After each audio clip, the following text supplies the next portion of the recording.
नमस्कार, स्वागत है आपका 89 स्वदेश पर। आप देख रहे हैं वायदा को लेकर हमारा खास शो एफएनओ जंक्शन और आपके साथ मैं हूं अभिषेक सत्यव्रतम। बाजार में ऊपरी स्तरों से हम देख रहे हैं कि बिकवाली का दबाव आ रहा है और निफ्टी बैंक लगभग ऊपरी स्तरों से 500 अंक फिसलकर आज हमने देखा कि 60,000 के नीचे फिसल गया और फिलहाल 125 अंकों की गिरावट के साथ आप कारोबार होते हुए देखेंगे। निफ्टी की बात करें, लोअर लेवल से रिकवरी की कोशिश हो तो रही है, बट निफ्टी हरे निशान में जा नहीं पा रहा है क्योंकि कुछ कुछ शेयर्स हैं जो बाजार पर दबाव बनाने काम कर रहे हैं। उसमें से एचडीएफसी बैंक प्रमुख है, आज भी करीब 1.25% के आसपास की नरमी है और ऑटो शेयरों में हम देख रहे हैं कि थोड़ी थोड़ी सी प्रॉफिट टेकिंग आ रही है। आज अगर आप देखेंगे मारुति सुजुकी करीब 1.5% नीचे आपको कारोबार करता हुआ नजर आएगा। पावर वाला खीमा भी आज थोड़ा सा ढीला ही नजर आएगा। हालांकि बाजार को जो सपोर्ट है वो आईटी शेयरों से आपको मिलता हुआ नजर आएगा। इन्फोसिस टीसीएस 1 से 1.5% की गेंस के साथ कारोबार कर रहे हैं। एचसीएल टेक करीब 2% ऊपर और विप्रो में भी करीब करीब इतनी ही तेजी है।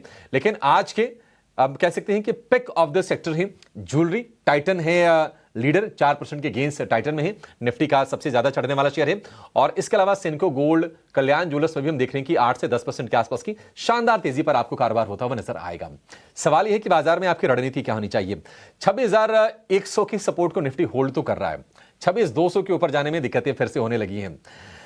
तो क्या आपको बाय ऑन डिप्स के लिए इंडेक्स में स्ट्रेटजी बनानी चाहिए, ये समझेंगे और कुछ बढ़िया आपके लिए फ्यूचर्स में, ऑप्शंस में ट्रेड भी अपने एक्सपर्ट से जानेंगे। लेकिन सबसे पहले जरा ये देख लेते हैं कि कल हमारे एक्सपर्ट ने आपको क्या सुझाया और कहां पर हुई है आपकी शानदार कमाई।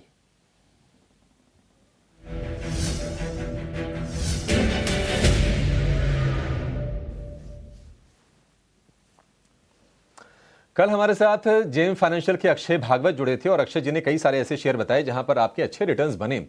डिवीज लैब में 5% की कमाई, आईसीसी बैंक में रिटर्न जो बने लगभग 5% के आसपास के बन चुके हैं उनके खरीद भाव से। और एमसीएक्स की बात करें तो 4% के रिटर्न हमें एमसीएक्स में भी बनते हुए दिखाई दिए। तो ये कुछ उनके सुपरस्टार शेयर रहे जहां पर बेहतरीन रिटर्न बने। ट्रेंट में उन्होंने बिकवाली की सलाह दी थी और जो रिटर्न बने वो लगभग 8-8.5% के आसपास के बने। इसके अलावा बीएल की 415 वाली कॉल खरीदने की सलाह दी थी और इसमें भी बढ़िया आपके लिए सॉलिड रिटर्न बना क्योंकि 4.5 रुपए वाला ये कॉल बढ़ के हो गया 8.5 रुपए का। तो लगभग डबल 103% के जबरदस्त रिटर्न हमने देखे कि बीएल में बनते हुए दिखाई दिए। तो कल का सत्र तो अच्छा बीता, आज का सत्र तो निश्चित तौर पर अच्छा बीतेगा क्योंकि एक और दिग्गज एक्सपर्ट आपका कर रहे हैं इंतजार। हमारे साथ शो में जुड़ गए हैं कोटक सिक्योरिटीज के सहज अग्रवाल। सहज जी, बहुत शुक्रिया आपका समय देने के लिए। स्वागत है आपका 89 स्वदेश पर। सहज जी, ब्रॉडर मार्केट से उतने बुरे संकेत तो नहीं है, संकेत इनफैक्ट ठीक है क्योंकि 1400 शेयर ऊपर हैं और 1450 शेयर हम देख रहे हैं कि गिरावट के साथ कारोबार कर रहे हैं, तो लगभग बराबरी का मामला है। थोड़ी पॉजिटिविटी है लेकिन इंडेक्स प्रेशर में है निफ्टी क्योंकि आज फिर से हम देख रहे हैं कि एचडीएफसी बैंक कमजोर हो रहा है, भारतीय एयरटेल में कमजोरी है। आपकी राय इंडेक्स को लेकर क्या होगी सहज जी? क्या ये बाइंग अपॉर्चुनिटी है क्योंकि ऐसा लग रहा है कि 26,000 का जो सपोर्ट है वो बाजार ब्रेक करने वाला नहीं है। जी नमस्कार अभिषेक जी, और दर्शकों को भी मेरा नमस्कार। इनफैक्ट मैं आपके शो में नए साल में पहली बार हूँ, इसके लिए लेट विश कर रहा हूँ, but happy new year to one and all. अरे सर, सर और हैप्पी न्यू ईयर मेरी तरफ से भी। Thank you so much. जी अभिषेक जी, आपने बहुत सही पॉइंट हाईलाइट किया। आज ब्रॉडर मार्केट रिलेटिवली स्ट्रांग है। इनफैक्ट यदि हम बैंकिंग भी देखेंगे तो बैंक इंडेक्स भी, बैंक निफ्टी भी थोड़ा रिलेटिवली स्ट्रांग ही ट्रेड कर रहा है, जबकि निफ्टी 50 में हमें थोड़ी सी वीकनेस देखने को मिल रही है और प्राइमरली कुछ हैवी वेट्स में प्रेशर है, इसके लिए वहां पे थोड़ा सा दबाव है। मेरा ये मानना है कि अगले 3-4 दिन मार्केट थोड़ा सा कंसोलिडेट कर सकता है। एकदम रिवर्सल आने की पॉसिबिलिटी तुरंत कम लग रही है क्योंकि हमने ये एक्सपायरी में पहली बार जो एक मोमेंटम बिल्डअप हुआ था, कल हमने 26,200 यानी जो हम हायर टॉप हायर बॉटम बना रहे थे उस पैटर्न को हमने ब्रेक किया है। तो ये सजेस्ट कर रहा है कि कुछ दिनों तक शायद थोड़ा कंसोलिडेशन रह सकता है। बट क्योंकि ब्रॉडर मार्केट पॉजिटिव है, इसलिए हम ये एक कैलकुलेशंस कर सकते हैं कि भाई आपका ओवरऑल डाउनसाइड भी लिमिटेड रहने की पॉसिबिलिटी जरूर है। तो I think mid cap space में और जहां पे मोमेंटम है, जिस हिसाब से फार्मा में कुछ है, हेल्थ केयर में कुछ है और मेटल स्टॉक्स में भी, जो गोल्ड रिलेटेड स्टॉक्स है उनमें भी आज अच्छी खासी तेजी चल रही है। तो सिलेक्ट अपॉर्चुनिटीज अवेलेबल है जहां पे फोकस करना चाहिए। निफ्टी के अंदर मेरे हिसाब से जब तक 26,275 ऊपर में नहीं निकलता है, तब तक थोड़ी दिक्कत आ सकती है। मेरा मानना यह है कि थोड़ा मार्केट समय व्यतीत करेगा यहाँ पे। ऑप्शन राइटर्स के लिए थोड़ी अच्छी अपॉर्चुनिटी है इंडेक्स के अंदर जो ऑप्शंस में एक्टिवली ट्रेड करते हैं। अदरवाइज आपको ब्रॉडर मार्केट में अच्छी अपॉर्चुनिटीज मिल सकती है। तो निफ्टी में मेरा रेजिस्टेंस है 26,275। जब तक वो नहीं निकलता है तब तक शॉर्ट टर्म बेसिस पर मैं लॉन्ग ट्रेड नहीं करना चाहूंगा। जबकि बैंक निफ्टी में साथ ही साथ में 59,800 का बहुत ही बेहतरीन सपोर्ट है जो अभी तक इसने ब्रेक नहीं किया है। और हम डेटा के पर्सपेक्टिव से भी यदि देखते हैं तो निफ्टी में शॉर्ट एडिशन देखने को मिल रहा है और बैंक निफ्टी में कहीं ना कहीं कंसिस्टेंट बेसिस पे ये सीरीज की शुरुआत से लॉन्ग बिल्डअप ही देखने को मिल रहा है। और हम सब ने ये एक्सपीरियंस किया है कि आपका जो पीएसयू बैंक है वो काफी बेहतरीन परफॉर्म कर रहे हैं। तो I think selective banking space में अपॉर्चुनिटीज है, ब्रॉडर मार्केट में अपॉर्चुनिटीज है। निफ्टी थोड़ा कंसोलिडेट करेगा 3-4 दिन के बाद, और 26,275 के लेवल का मैं ध्यान देने की का सजेस्ट करूंगा हमारे ट्रेडर दर्शकों को। ठीक है, 26,275 के आप हर्डल हैं, उसको ध्यान में रखिए निफ्टी के लिए। और आज हम देख रहे हैं कि 26,200 की कॉल में राइटिंग हो रही है। ओआई जो ओपन इंटरेस्ट है करीब करीब 2 लाख कॉन्ट्रैक्ट्स के आसपास का है, और उसके ऊपर 26,500 तो ऐसी कोई खास कोई दिक्कत है नहीं। तो 26,275 जो सहज जी कह रहे हैं उसको एक बार आप आ जाने दीजिए, और उसके बाद बाजार में आप तेजी की चाल देखेंगे। हालांकि 26,000 के नीचे, क्योंकि 26,100 पर हम देख रहे हैं कि सबसे ज्यादा पुट राइटिंग हो रही है।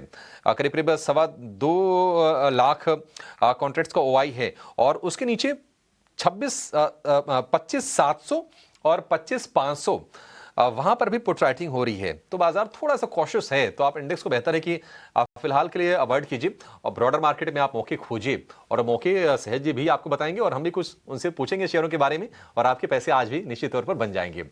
सहज जी, आप जरा बताइए सर कि आपके स्टॉक्स फ्यूचर में कौन से हैं, आप कहां पर बुलिश हैं, क्या खरीदने की सलाह दे रहे हैं आप?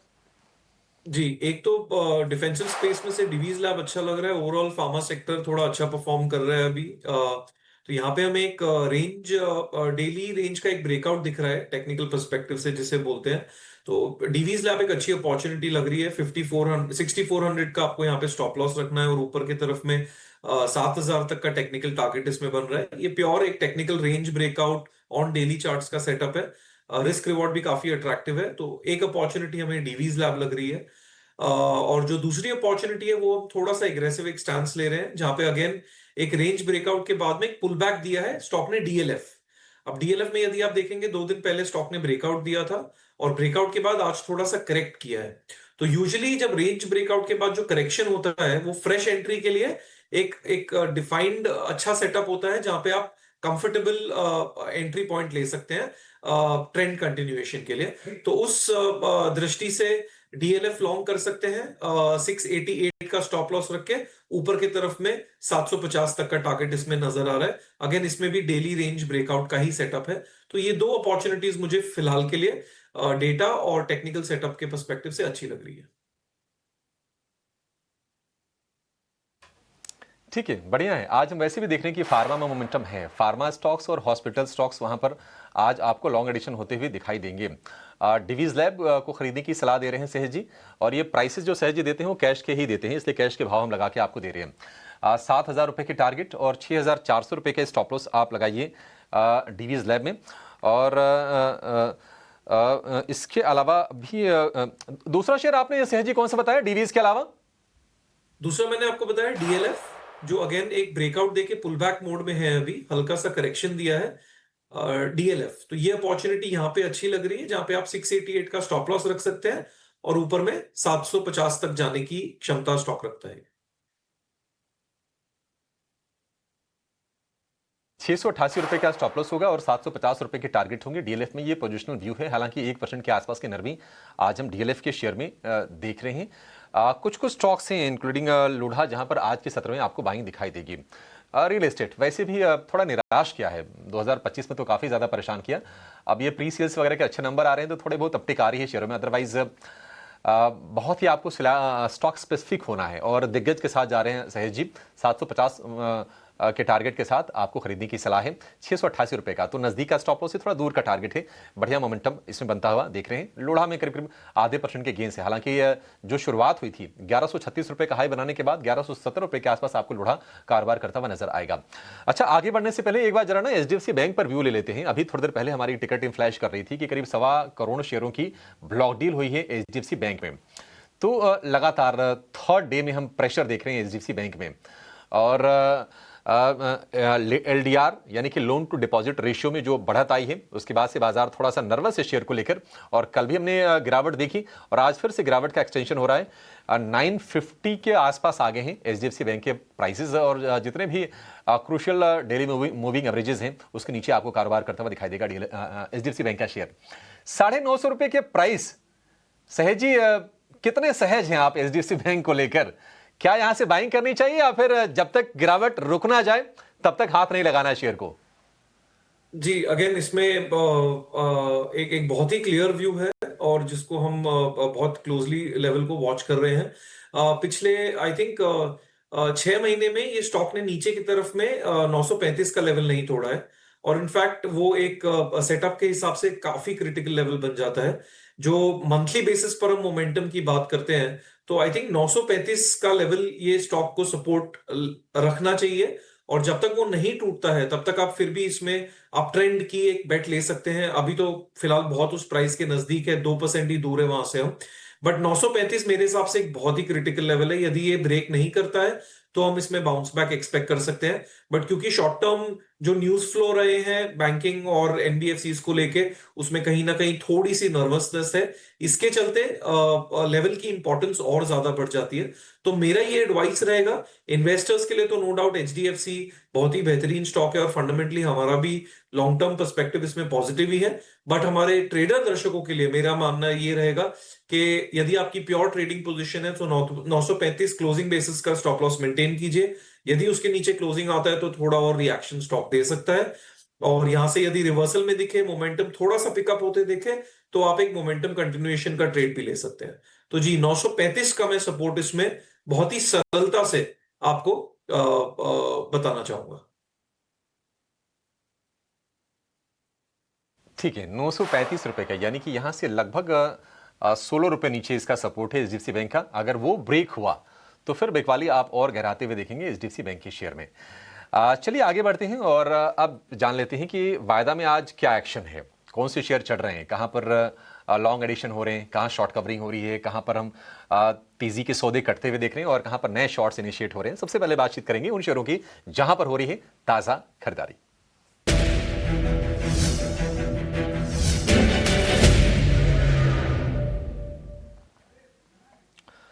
तो आज ताज़ा खरीदारी क्लियरली अनडाउटेडली कुछ शेयर्स हैं जहां पर आपको बाइंग होती हुई दिखाई देगी।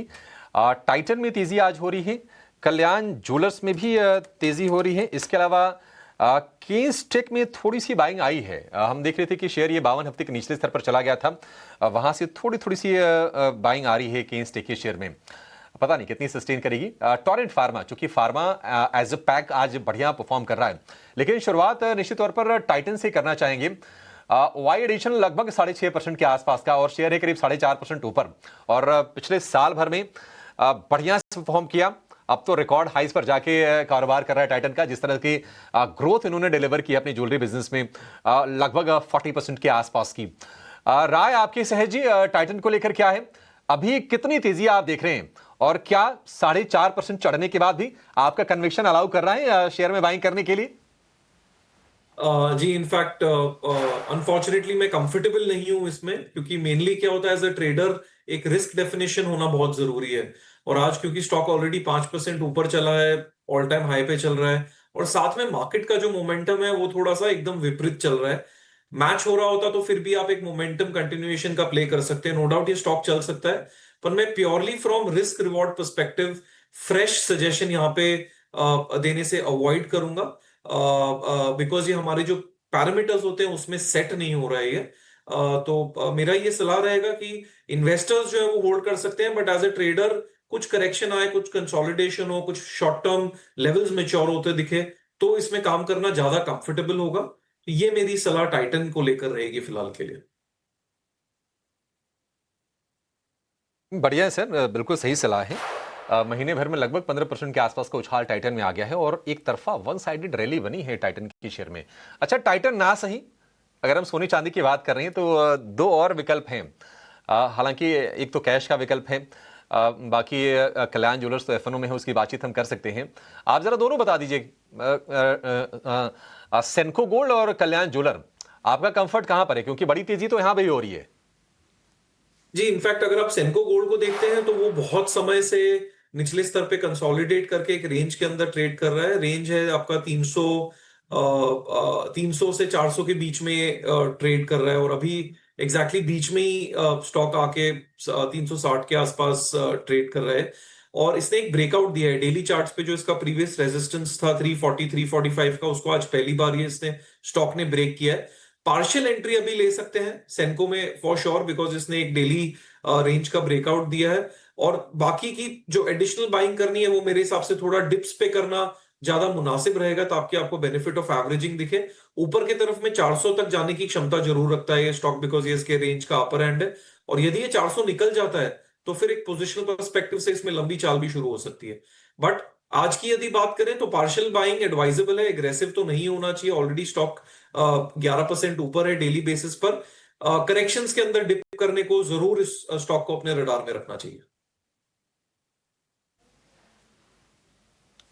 ठीक है, ये राय होगी आपके लिए सेनको गोल्ड को लेकर, लेकिन जहां पर शॉर्ट कवरिंग हो रही है, यानी कि मंदी के सौदे कट रहे हैं, उनकी बातचीत कर लेते हैं। यानी कि प्राइजेस ऊपर हैं और ओपन इंटरेस्ट में हम कमी देख रहे हैं। सीडीएसएल, टीसीएस, भारत फोर्ज और एवेन्यू सुपरमार्ट, अच्छा 3.5% ऊपर।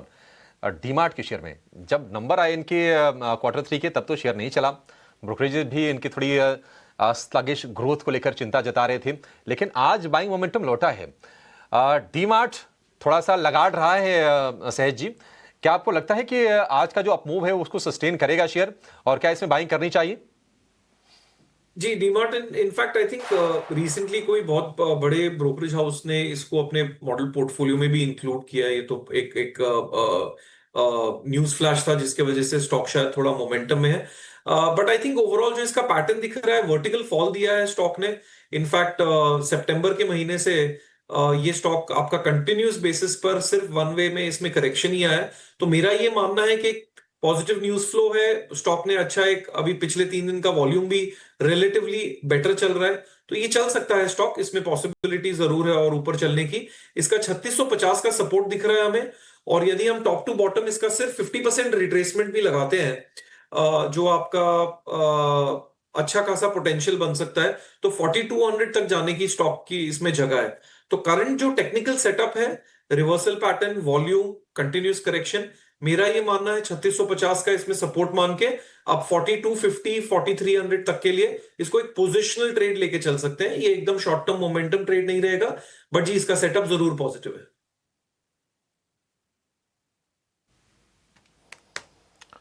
ठीक है, ठीक है। डीमार्ट के लिए 3650, यानी कि लगभग 140 रुपए नीचे की स्टॉप लॉस लगाइए, और 4250 रुपए तक के टारगेट डीमार्ट में बनते हुए दिखाई देंगे। थोड़ा सा कमज़ोर ये रहा है। अभी भी हम देख रहे हैं कि 200 डीएमए के नीचे ही आपको दिखाई देगा एवेन्यू सुपरमार्ट। यहाँ तक कि 50 डीएमए के भी नीचे है, लेकिन मोमेंटम यहाँ पर बिल्ड हो सकता है, तो इस पर बुलिश है सहज जी, और बड़े टारगेट्स के लिए बाइंग करने की सलाह दे रहे हैं। एक काम करते हैं, एक छोटे से ब्रेक के लिए रुकेंगे। ब्रेक के बाद बातचीत करेंगे उन शेयरों की जहां पर हो रही है बिकवाली, और आपके लिए कहां पर एक रिवर्सल का ट्रेड हो सकता है, कहां पर आप कॉन्ट्रा जा सकते हैं, या फिर कहां पर आप शॉर्ट करेंगे, ये समझेंगे ब्रेक के बाद।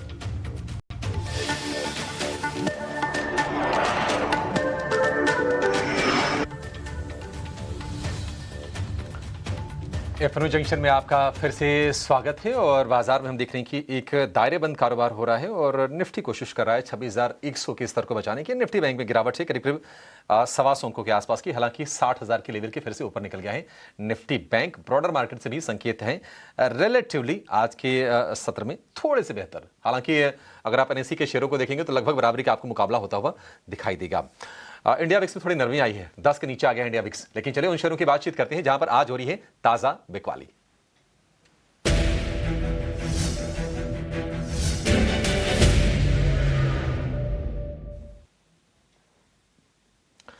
तो एफएनओ में ताजा बिकवाली यानी कि फ्रेश शॉर्ट्स यानी कि ओपन इंटरेस्ट में बढ़त लेकिन भाव में गिरावट। सिप्ला है पहला कैंडिडेट, 4.5% नीचे आपको ये शेयर दिखाई देगा। इसके अलावा इंडियन होटल्स में 3% की नरमी, एल&टी फाइनेंस करीब 1.5% नीचे, टाटा मोटर्स पैसेंजर व्हीकल में 2% के आसपास की गिरावट। सिप्ला को लेकर कुछ कंसर्न्स आए थे और हम देख रहे हैं कि शेयर की आज पिटाई हो रही है। राय आपकी सहज जी, क्या सिप्ला और गिरेगा? जी, सिप्ला में भी इनफैक्ट अभी वो एकदम अपने जो ट्रेडिंग रेंज रहा है पिछले 6 से 7 महीने का, उसके लोअर बैंड पे आया है। तो यहाँ पे जब तक ब्रेकडाउन नहीं मिलता है आपको, जो सपोर्ट लेवल आपका बन रहा है 1440 का, आई थिंक उसके नीचे जाता है यदि, तो फिर आप फ्रेश शॉट इसमें इनिशिएट कर सकते हैं। बाकी as a sector because of कोई नेगेटिव न्यूज के कारण जरूर इसमें वीकनेस आई है, बट जो एक मोमेंटम वाला शॉट होना चाहिए वो एक रेंज ब्रेकडाउन के बाद ही आप देख सकते हैं। तो यहाँ पे फिलहाल के लिए शॉर्ट करना मुझे उतना कंफर्टेबल नहीं लग रहा है। 1440 के नीचे एक सेटअप फिर भी बनेगा। फिलहाल के लिए मेरा मानना है कि इसमें जितना सेलिंग प्रेशर था वो थोड़ा सा एग्जॉस्ट हो सकता है, और कंडीशनल 1440 का सपोर्ट मैं मान के चलूंगा। ठीक है, 1440 का सपोर्ट है। इनकी एक पार्टनर कंपनी है फार्माथिन, उसको लेकर कंप्लायंस लैप्सेस की कुछ खबर है और यूएस एफडीए ने टिप्पणी की है और उसके चलते शेयर टूट रहा है। इंडियन होटल्स गिरावट लगभग 2-2.25% के आसपास की है और ओपन इंटरेस्ट में करीब 6% का उछाल। राय क्या होगी आपकी इसको लेकर सहज जी? इंडियन होटल काफी लंबे समय से इसकी अंडर परफॉर्मेंस चल रही है और जो ये शेयर गिर के 700 रुपए के आसपास आया, थोड़ा बहुत तो चढ़ा लेकिन ज्यादा कोई हमने जोश देखा नहीं। क्या व्यू बनाए इस पर? जी, इस पे इनफैक्ट देख सकते हैं क्योंकि जो इसका पैटर्न बन रहा है कंटिन्यूस बेसिस पर, लोअर टॉप लोअर बॉटम बनाते हुए स्टॉक चल रहा है, कोई रिवर्सल पैटर्न दिखा नहीं है। ऊपर की तरफ में 750 को ब्रेक करने के लिए इसने पिछले 2-3 महीने में 3 बार कोशिश की, पर हर बार फेल ही हुआ है। तो मेरा ये मानना है कि यदि हम वो जो उसका पैटर्न है लोअर टॉप लोअर बॉटम और अभी जो शॉर्ट मोमेंटम आया है, इसको यदि मान के चलते हैं तो 730 के स्टॉप लॉस के साथ आप इसको शॉर्ट कर सकते हैं, और नीचे की तरफ में जो इसका प्रीवियस बॉटम है वो 670 के आसपास का है, वहां तक ये स्टॉक करेक्ट होके जा सकता है।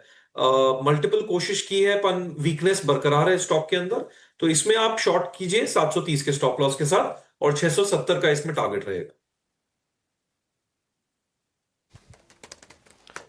ठीक है, 670 के टारगेट होंगे और 730 रुपए का आपको स्टॉप लॉस लगा के चलना है। आप इसमें शॉर्ट कर सकते हैं इंडियन होटल में। फटाफट वो शेयर लाइए जहां पर हम देख रहे हैं कि तेजी के सौदे कट रहे हैं। ब्लू स्टार में हमने देखी थी कि ताबड़तोड़ 4-5 सत्र की रैली बनी थी। ब्लू स्टार हो गया, वोल्टास हो गया, लेकिन आज इसमें थोड़ी प्रॉफिट टेकिंग है। एनएचपीसी हल्की गिरावट। एनबीसीसी हमने देखा कि 122-23 तक शेयर गया, ऑर्डर की खबरें आ रही थी, लेकिन ये थोड़ा रिवर्स कर रहा है। चोलामंडलम में हल्की सी नरमी। ब्लू स्टार एनबीसीसी कहीं कोई शॉर्टिंग अपॉर्चुनिटी है सहज जी, या फिर अवॉइड कर दें?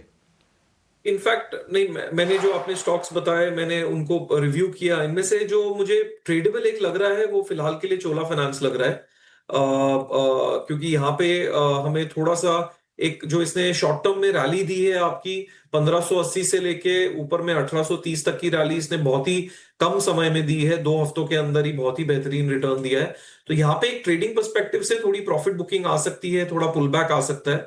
तो मेरा ये मानना है कि स्टॉक जब तक 1830 नहीं क्रॉस करता है ऊपर की तरफ में, तब तक इसमें ये पुल बैक वाला जो सिचुएशन है वो कंटिन्यू रह सकता है, और नीचे की तरफ में 1700 तक जाने की पॉसिबिलिटी रखता है ये स्टॉक।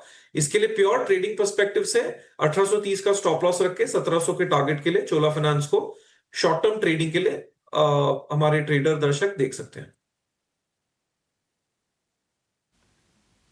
ठीक है, 1830 रुपए का स्टॉप लॉस होगा, 40 रुपए ऊपर का स्टॉप लॉस, और यहां से 1700 रुपए की टारगेट होंगी चोलामंडलम इन्वेस्टमेंट के लिए। ठीक है, चोलामंडलम इन्वेस्टमेंट कर लीजिए उसको। और इसके साथ ही इस शो को यहाँ पर समाप्त करने का समय भी हो गया। सहज जी बहुत शुक्रिया, आपने फटाफट इतने सारे शेयरों पर आपने व्यू दिए और कुछ अपने भी बढ़िया ट्रेड बताए हमारे दर्शकों को। इस शो में फिलहाल इतना ही, लेकिन आप कहीं जाएगा नहीं। छोटे से ब्रेक के बाद आपका शो होगा, यानी कि योर स्टॉक्स, और उसमें आप अपने शेयरों को लेकर सवाल जवाब कीजिएगा। हमारे एक्सपर्ट जुड़ेंगे और सोशल मीडिया हो गया, फोन नंबर, व्हाट्सएप, जो भी माध्यम आपको सही लगे उसके जरिए आप अपने सवाल हमसे पूछ सकते हैं। एक छोटे से ब्रेक के बाद योर स्टॉक्स। नमस्कार।